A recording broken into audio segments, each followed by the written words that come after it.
Hey folks, it's Tom, your Frugal Prepper. So I am working on putting in my second 20-foot bed over here. We'll plant some fall crops in this one when I get it done. But I'm using lumber that I've had for 4 growing seasons, and two years it's been stuck in the trees back there. So it's not the straightest lumber in the world, but I'm just getting it as straight and as level as I can. Trying to average it out to make it straight. But then I'll re-till this before I put the one end board on right down here. And I'll probably till in some peat moss, a little sand, because this is real clayey soil. And got this all tilled last night. It was a job, let me tell you. So I've got these two in, and I've got stakes on them to kind of hold them in there. And then I'll get another board running down this way and try to get the dirt all level inside of it. Then I'll dig some post holes, and I've got my T-frames over here.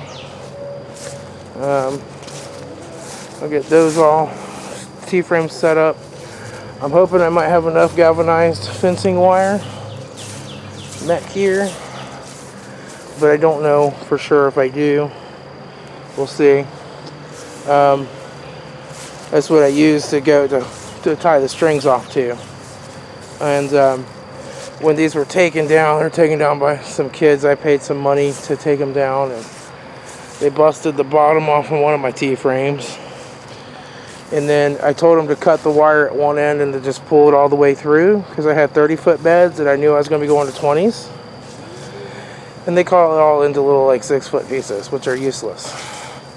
So there was a couple longer ones on when I did my other T-frames here. You can see where I've twisted some of them together up there. Let me see if I can zoom in on that. Right there. And so I was able to reuse some pieces, but all the rest of them I think are real short. So I'll just see what I can do as far as getting the wires in. And then I'm going to have to get some more 2x4s as well for outside on the edges of the T-frames there. Or I've got the 2x4 because I don't have but maybe 1 or 2 left. Then I'm also going to, once I open up this electric fence, I'll be tilling out all this grass. So it's just going to be bare dirt in here.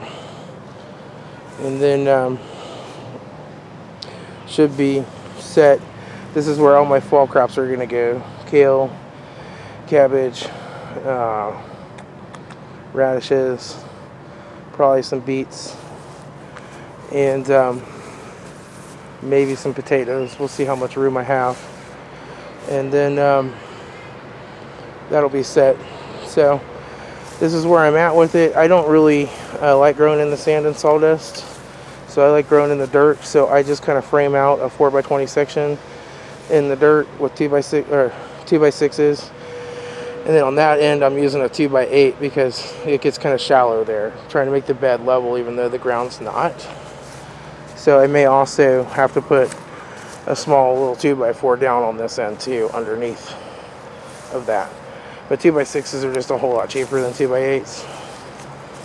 So, and since I'm in the soil, I just basically use them to kind of frame out that section. And just thought I would show you what I've been up to. This is really hard clay soil. I got it tilled up last night.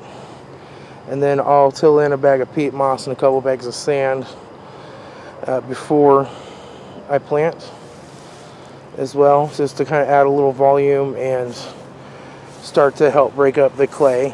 Over time, if you keep some organic matter in it, the worms will come and eat the organic matter, and it'll get the clay soil to where it's actually pretty nice soil. It's going to take a few years. But once I'm done with that, then I'll be extending this out like another 4 feet past, taking myself plenty of room. And then I'm going to do a 20x18 soil bed box, going down this way. And that won't have any T-frames. That'll just be for the shorter plants. And that'll also be where I'll make some little hoop houses to go over it. That's my long-term plan. So, all right. Well, it is hot. It's not really hot. I'm hot from working. So I'm going to put my stuff up and get in the house before it gets dark. Everybody, be happy and frugal out there and go plant something.